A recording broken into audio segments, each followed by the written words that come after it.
সেদিন খাইনি আল্লাহ তাআলা জানে।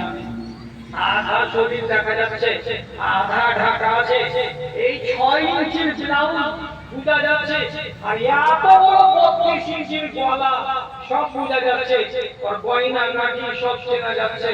আর লোক এসে বলছে তোমার 500 টাকা দিয়ে দেখলে দেখার পরে তুমি বলছে সালাম মহবুল ছোড়া আচ্ছা বহুটা ভালো হয়েছে। আরে দেখো পরের মেয়েকে তো দেখার অনুমতি নেই, যদি দেখলি তো বরকতের একটা দোয়া দে যে তোর সংসারে আল্লাহ বরকত দেয়। তো দোয়া তো জানলেই না, যে মুহবুলটা খেপালে না, কিন্তু বাড়ি আনলে কিন্তু যাও জিনিসখান ভালো হয়েছে, এই দোয়াতে ওর মঙ্গল হবে। ওর হাতে টাকা দিচ্ছে আর ওই গলা খোলা বহুকে দেখে বাহিরে লোক আসছে। আল্লাহ আল্লাহ, বাড়ির ইজ্জতকে কোনো আহমক এরকম করে গ্রামবাসীকে দেখায়, যারা দেখায় তারা আহমকি কাজ করে। শেষ করেন কথা, কাজ বাকি পড়ে আছে, করছি কথা কি দিয়ে শেষ করে। রাসূলুল্লাহ 1450 বছর আগে একটা কথা বলেছেন, কথাটার দাম দিয়ে বাবারা দাম দিয়েন। কথাটা কি? রাসূলুল্লাহ বলছেন ঈমান বের হয়েছে মদিনার মসজিদ থেকে। মদিনা থেকে, ঠিক কি না? রাসূলুল্লাহ মদিনা থেকে প্রচার শুরু করেছিলেন। ঈমান বের হলো কোথা থেকে? মদিনা থেকে। এলো কোথায়? পাকিস্তানে এলো, আফগানিস্তানে এলো, ভারতে এলো, বাংলাদেশে গেল, তারপরে সুইস, তারপরে ইন্দোনেশিয়া গেল, মালয়েশিয়া গেল, তারপরে চলে গেল অস্ট্রেলিয়া, তারপরে নিউজিল্যান্ড, তারপরে জাপান, তারপরে দিকে আমেরিকা, তারপরে দিকে আফ্রিকা, সারা দুনিয়াতে গেল, সারা দুনিয়াতে চলে গেল। কে তো ঈমান। আল্লাহর দুনিয়াতে কোন একটা দেশ বাদ নাই, সব জায়গাতে ঈমান আছে, সব জায়গাতে মুসলমান আছে, সব জায়গাতে মসজিদ আছে। কিন্তু রাসূলুল্লাহ যেটা দুঃখের কথা বলেছেন সেটা কি? ইন্নাল ঈমানা লা ইয়ারজু মিনাল মাদিনাতি কামা তা'রাজুল হাইয়াতু ইলা যুহরিহা। একটা সাপ রাতের বেলায় খাল থেকে বের হয়, আর খাল থেকে বের হওয়ার পরে জমির আলে কিনারা কিনারা কিনারা কিনারা কিনারা কিনারা চলে বেড়ায়, চলে বেড়ায়, চলে বেড়ায়।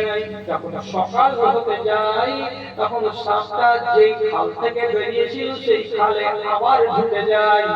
ঠিক সেই রকমই ঈমান মদিনা থেকে বের হলো, আফগানিস্তান, পাকিস্তান, ভারত হয়ে অস্ট্রেলিয়া চলে গেল, জাপানে চলে গেল।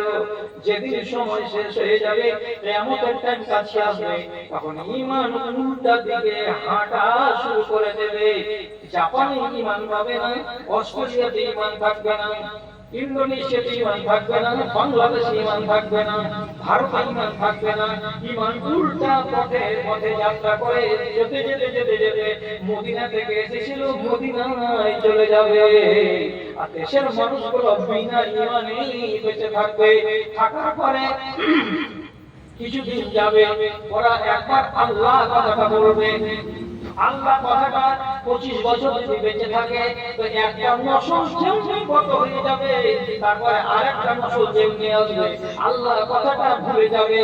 যেমনি আল্লাহ কথাটা ভুলে যাবে দুনিয়াতে আর মুসলমান কেউ থাকবে না। তখন আল্লাহ রাব্বুল আলামিন বলছেন তখন আমি দুনিয়াতে কিয়ামত কায়েম করে দেব।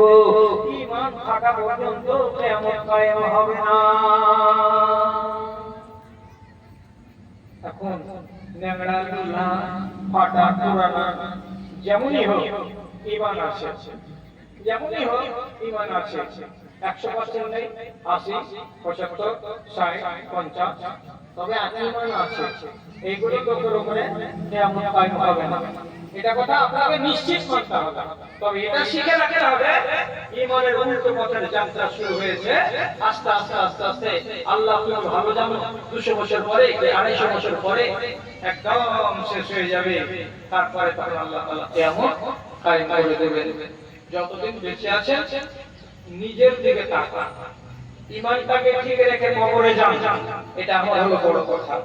আপনার জন্য যেটি নিষেধ আছে আপনি আপনার নিষেধটাকে মেনে চলেন। মায়েদের জন্য যেটা নিষেধ আছে মায়েরা সেই নিষেধটাকে মেনে চলবে, তাহলে হলে আল্লাহর পেয়ার। আর যদি নিষেধকে না মানে, শুধু আদেশকে মানেন আর আদেশের সাথে সাথে নিষেধকেও মানেন, জীবনে কল্যাণ পাওয়া যাবে না, জীবনে কল্যাণ পাওয়া যাবে না। কথা বুঝতে পারলাম? আমি উদাহরণ দিয়ে বলছি, মেয়েদের জন্য 50টা নিষেধ আছে। কয়টা? 50টা। 50টা নিষেধকে মেনে চলতে হবে। আমি মিশাল দিব। স্বামী বাড়িতে থাকলে নকল রোজা করতে পারবে না। মেয়ে ছেলে নিজের কালো চুলে বাজার থেকে কিনে আনা চুল লাগাতে পারবে না। 2, এই চোখের উপরের চুলগুলোকে নিজে পাতলা করে নিবে, ডিজাইন করে করতে পারবে না।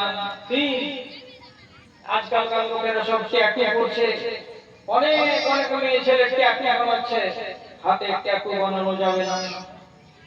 কোন আজরাজি বেটা ছেলেকে দেখা যাবে না।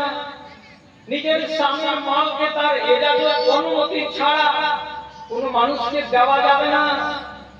ইয়াতিমে যাওয়া আর আসা যাবে না। এত দূরের রাস্তা একাই বের হবে না। কোন মেয়ে ছেলে ভোটে দাঁড়াতে পাবে না। কোন মেয়ে ছেলে নিজের বাপকে না বলে বিয়ে করতে পাবে না। কোন মেয়ে ছেলে নিজের বেটির বিয়ে আমি আমার বেটির মালিক, তোমরা বিয়ে করিয়ে দাও বলে মালিকানা করতে পাবে না। কিছু কানুন আছে না শরীয়তে?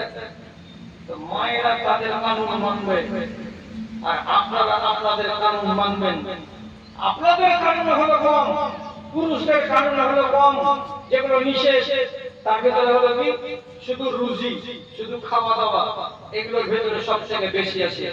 এইগুলো থেকে আপনি আপনার নিজেকে বাঁচাবার চেষ্টা করেন, আলহামদুলিল্লাহ আপনি ইমানদার হয়ে বাঁচতে পারবেন। যা কথাটা অনেক বলার আছে আর মুখটাও হলো আমার বলা। এখন 11টা বাজে আর 15টা মিনিট দেরি আছে।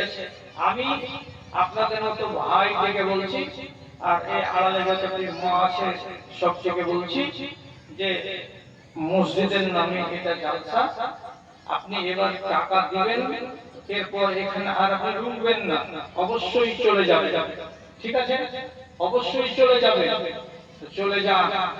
তবে একটা কথা বলে দিচ্ছি, অনেক ভাই সিজদাতে আল্লাহর জান্নাত খুঁজে, অনেক ভাই মসজিদে দান দিয়ে জান্নাত খুঁজে, অনেক ভাই গরিবকে খেতে দিয়ে জান্নাত খুঁজে। বেটা ছেলেটিকে বলছি, জান্নাত খালি এই 5টা 6টা জিনিসের ভিতরে নেই। জান্নাতকে যদি পেতে চান তো আপনার সামনে আছে 35টা আমল। 35টা আমলকে যদি আপনি করার নিয়ত রাখেন যে কোন একটা করে আমি জান্নাতি হব, তাহলে আপনি সুখী মানুষ। তো জান্নাতে যাওয়ার উপায় হলো 35টা। আপনি সেই জিনিসটিকে জানেন। আর মা বোনদের জন্য 50টা নিষেধ, মা বোনেরা তাদের নিষেধ শিখে জানবে। তো এখানে একটা গোলাম বছর যাবে 1500 টাকা বাবা মা শ্বশুর শাশুড়ির নামে দিয়ে গেছে।